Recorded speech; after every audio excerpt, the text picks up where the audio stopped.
Thank you. Yes, the Bawku conflict. First of all, let me say that. Now, how did the trouble come about? Let's go to the genesis. According to R.S. Rattray, the trouble in the area originates from land ownership or allodial ownership of land or chieftaincy. These two that bring trouble to areas in particular in the north.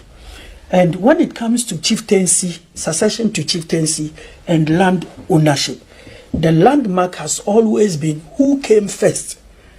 And almost all historians, anthropologists, sociologists agree that it was the Kusasi people who came first. In fact, I should have said, or I should have begun by saying that in the Bawku area, the most dominant ethnic group is the Kusasi. And then the Mamprisi are a very small minority. In fact, originally they were from Nalerugu, and that means the Mamprisi area, the capital of which is Nalerugu, under the Nairi of Mampruk.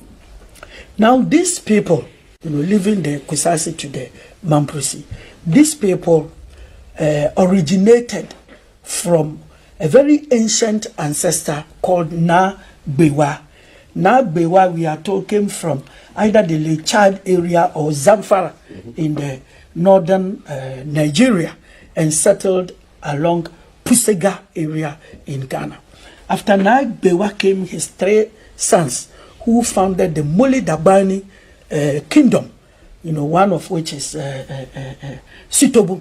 Sitobu founded the Dagomba kingdom, and then Tohugo founded the Mamprisi kingdom, and then the other one, the Nanumba, which was founded by Matumbu. Now, these people remained where they were until we are told that in the 17th century, the Kusasi people, who were anacephalous people, anacephalous society, were threatened by the Buzanges from Burkina Faso. Before I proceed, let me explain the meaning of acephalous society. An acephalous society is a decentralized society, a society that is not organized under one centralized chief, as we have in Ashanti especially. Those who have read Things Fall Apart will know that the Igbos were acephalous people. Whenever there was trouble, Okonkwo and his people would come together, ward off the trouble. After that, everybody would retreat to their compounds, and no one would head somebody. Everybody was the champion of the compound. In the case of the Kusasi, it was the same, led by the Tindana. The Tindana was the spiritual head of the land, and all that he did was that with the assistance of the family heads, he would pour libation and then consult the land gods. So always they were revered in that manner. But his influence did not get to ruling or controlling anybody until, as I have said, in the 17th century when they were threatened, Natabia, the Nairi Natabia, brought in troops to assist the Kusasi people. Having assisted them, they felt they had to stay. And so they stationed garrisons in places that Tanja, in Bawku, and then Bindiri, all in the same environment. This helped them to augment trade, to protect the people, and to streamline communication between Bawku and Nalerugu. Soon the Nairi started sending in his sons, princes, to rule the Bawku area. It didn't bother initially. It didn't bother the Kusasi people because they felt that they were acephalous. They didn't care about who was the chief. And then the Mamprisis also restricted their chieftaincy to their own subjects who were trading there. So this was a pre-colonial era, and nobody had a qualm with anyone. So the relationship was not a master-servant. It's like somebody who are giving you land to stay, and then you protect him against external aggression. Then when in 1900 the British entered the place, first of all, they sought to do direct rule for about 30 years. And the Kusasi people did not like it because, as I have said, they did not, all those who belong to acephalous societies fear overlordship. You know, they hate it because it's alien to them. So the British from 1931 decided to organize all these groups under one centralized authority, reminding themselves of their own monarchy back home.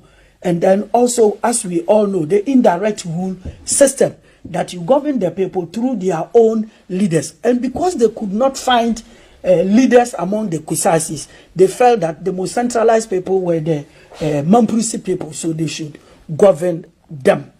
This was not something they would like.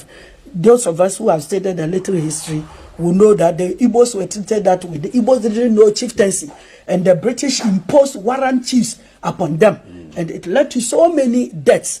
That was the same thing that happened here. They imposed the Mamprusis upon the Kusasis, and this continued for as long as the British ruled the country.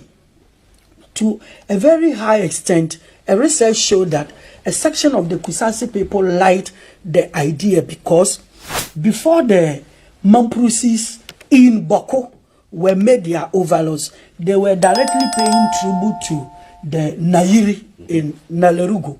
Look at the journey and look at the heavy amount you needed to pay. And because of his deep influence, or every now and then, either he had a funeral or visitors, and you needed to contribute. But this one is living together with you, and his influence wasn't much. Still, they felt they should have been left on their own. Then 1957 comes. Now, in the run-up to independence, we have two major parties. In the north, the first political party to be formed was the Northern People's Party, which later joined the National Liberation Movement to form the UP, United Party. You would know that because the UP came from the Ashanti royal house, and the Ashantis have a direct relationship with the Moli Dabani people, the Mamprusi would align with the United Party. And because the Kusasis were acephalous, mass-oriented, naturally they will go to the CPP.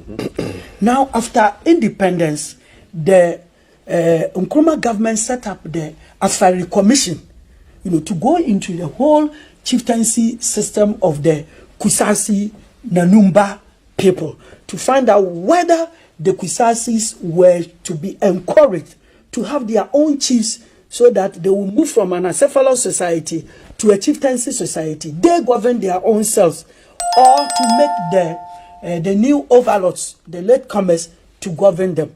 The Afari Commission said no. The earlier was better, because these people did not come to conquer the Kusasi people. They were just invited. And so therefore, if you are a chief, go to Nararugu, or when you are staying there, then the owners of the land should rule. These people were not satisfied. The Mamprusi was well satisfied and brought an action at the High Court and won. But when the case went on appeal, the decision was overturned. And at that time, the Court of Appeal was the highest court of the land.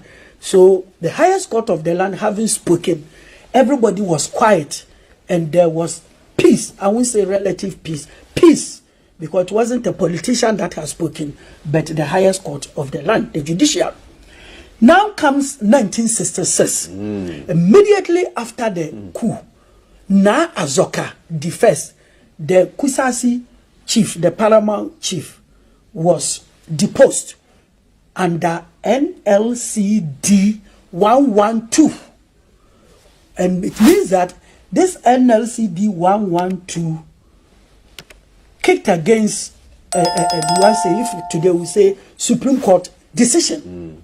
It kicked against it, it killed it completely. And so all that the Kusasis would do would just to wait until there had been a political change.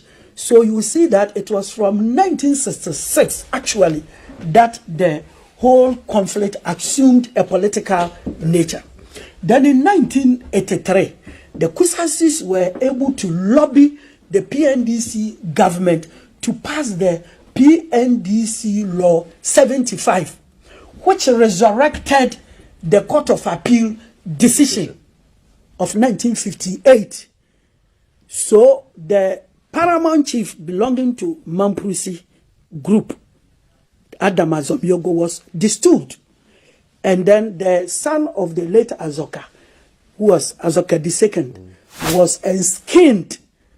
Sorry, let me put it very well. The late Azoka I was posthumously recognized as the lawful paramount chief of the area, because PNDC law 75 had also come to repeal NLCD 112. And as we are saying, posthumous, because he was dead, his son had to ascend the throne. And so from that day up to date, the conflict had been a political one. And then, as we have said, the New Patriotic Party is strictly followed and supported by the Mamprusi people. And then the National Democratic Congress, their people are the Kusasi. And so